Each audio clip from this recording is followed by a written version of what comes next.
So my name is Dr. K.Randall, and I'm an associate professor, honors faculty, and senior global future scientist at Arizona State University in the United States.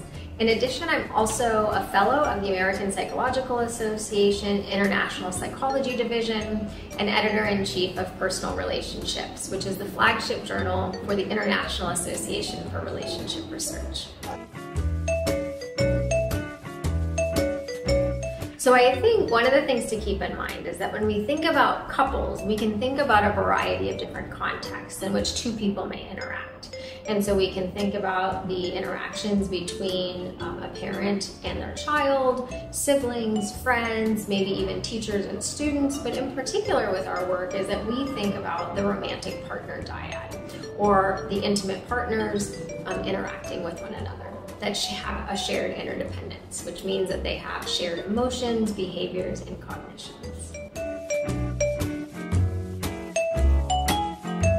Yes, well, unfortunately, all couples have stress in their relationship. And so when we can think about stress, we can think about stress that may originate outside the relationship and stress that can come inside the relationship. So stressors that happen outside the relationship are considered those that are external, and these can be maybe work stressors, stressors at school, stressors with friends, even contextual stressors such as traffic or socio-political climates.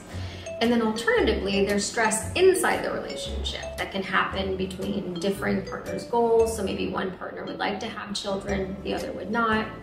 Differences in how parents would like to raise their children, maybe financial stressors, etc. So we want to think about where does that stress come from, and what we know from the research is that a lot of the stress that has the most negative impacts on relationship are actually those that happen outside the relationship that affect our relationship. So that's one of the things that we may not necessarily initially consider, is that when we or our partners are having a bad day and we come home to either tell our partners or maybe even not tell our partners, so that's kind of the verbal and nonverbal communication, is that those experiences and those negative emotions associated with stress can not only spill over into our relationship, but those emotions can cross over to our partner.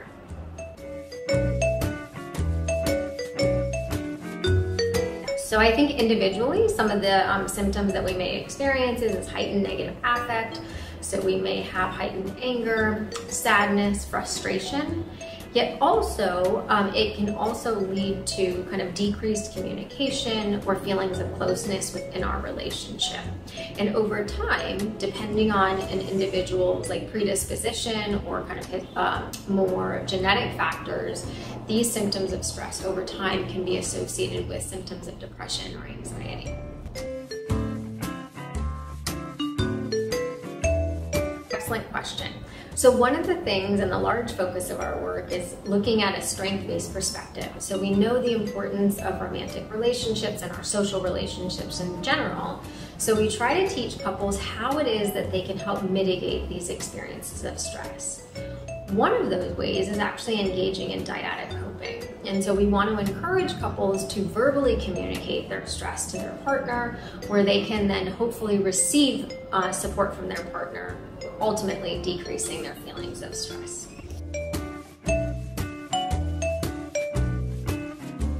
So dyadic coping is when we consider how stress impacts our relationships, and in particular, how our partner can help mitigate those experiences of stress.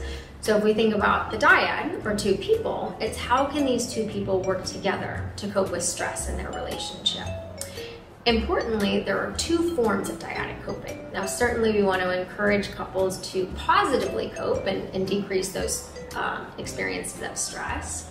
So positive dyadic coping is where partners can either provide empathy or emotion-focused coping. They can help their partner problem solve or problem-focused dyadic coping. Or in some cases, we may ask our partner, do you mind doing this for me because I have a busy day or I'm going to be late at work? And so we would consider that delegated dyadic coping.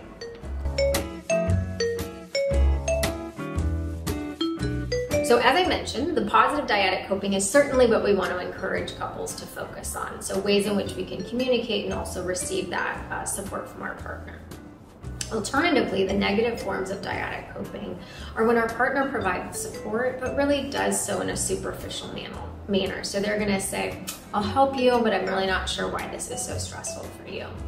And what we have found across many studies, being cross-sectional as well as longitudinal across many nations, is that dyadic coping, and in particular engaging in positive dyadic coping, can really help foster an increased sense of trust within the relationship, increased satisfaction and quality, and then certainly decreases those own symptoms of distress when feeling stress in the relationship. So there are certain individual factors that we may consider that could predispose someone to feeling heightened levels of stress. One of those factors could be what we would consider problematic personality traits, or, like for example, high levels of neuroticism. So individuals that are really hypervigilant to some of these experiences of stress. Well, if you think about it, when people are stressed and they're highly neurotic, they may be even more experience these stressors. And then that could lead to decreased communication with one's partner, a sense of mutual alienation, and ultimately feelings of mutual discomfort in the relationship and ultimately relationship dissolution. So the idea is that it may not necessarily be just the personality trait alone, yet it's the personality trait interacting with some of the experiences of stress and not necessarily communicating those stress with one partner. Absolutely. So it's really important that we keep in mind that how it is that we communicate our stress really impacts the coping that we are going to receive from our partner.